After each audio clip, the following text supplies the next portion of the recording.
السلام عليكم ورحمة الله وبركاته. أهلا بكم يا بنات في قناة شايني ليدي. لو أول مرة تزوري قناتي ياريت تشتركي في القناة، تفعلي زر الجرس على الكل عشان يوصلك إشعار بكل فيديو جديد أنا بنزله.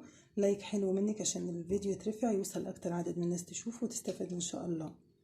النهاردة هعملك طريقة عمل سيرم يا بنات سحري هيخلي بشرتك يعني خالية من أي عيوب، ما فيهاش أي حبوب، ما فيهاش أي تجاعيد أو تصبغات او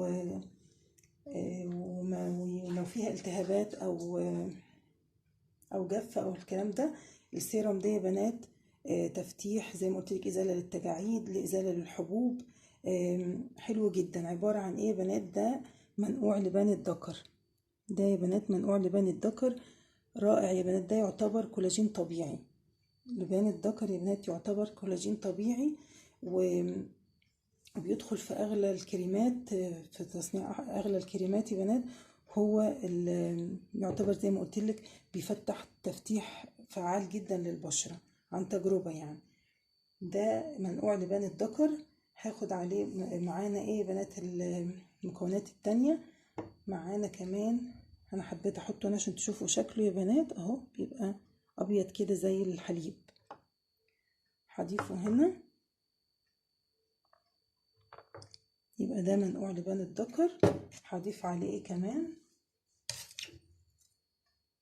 ده يا بنات زيت بذور العنب، اهو ده بيبقى شكله.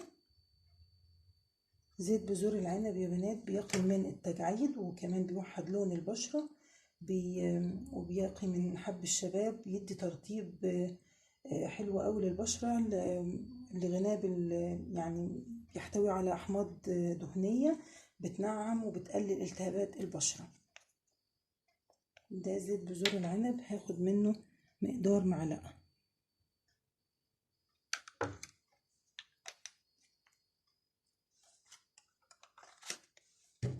معانا ايه كمان؟ هاخد يا بنات من زيت اللوز الحلو برضو مقدار معلقة. زيت اللوز الحلو بيخفف حب الشباب وبيوحد لون البشرة، بيقلل الهالات السوداء، بيعالج البشرة الجافة، يعني هو مرطب فعال جدا زيت اللوز ده يا بنات. لذلك بيوصفوه للبشرة الجافة، فبيديها ترطيب حلو جدا، بيعالج كمان تصبغات البشرة. هاخد برضو مقدار من زيت اللوز، مقدار معلقة.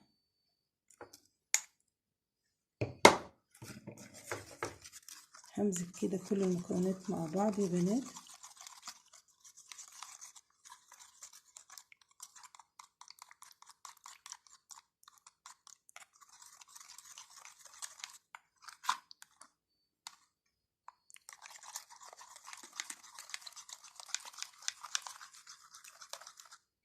عشان الزيت يختلط، يمتزجوا بالزيت مع منقوع لبان الذكر.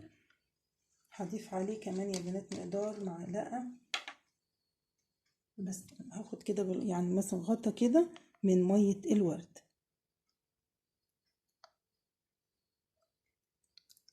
او مقدار معلقة برضو. مية الورد يا بنات بتقلل تهيج البشرة واحمرارها، بتخفف كمان حب الشباب، بتحسن مظهر البشرة، بتديها صفاء كده ونعومة. كمان بتحافظ على حموضة البشرة اللي هو الPH، بترطب البشرة وبتقلل انتفاخ الوجه. دي مية الورد.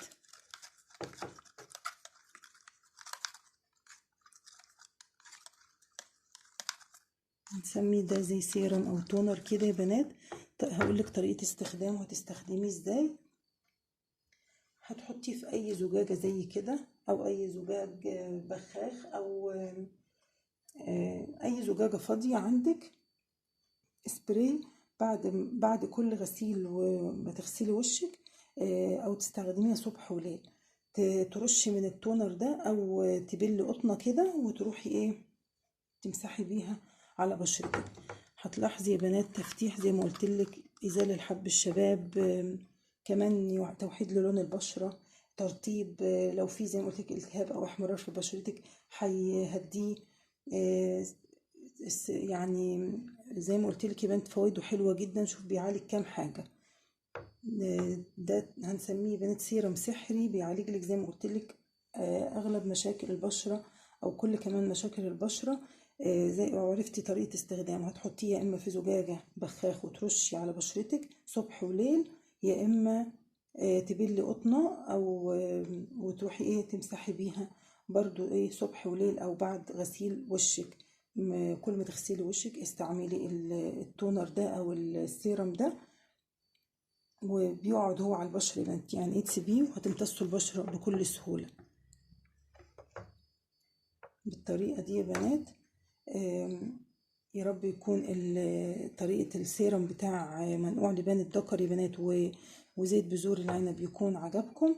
اسيبكم على خير وارجع لكم فيديو جديد، والسلام عليكم ورحمة الله وبركاته.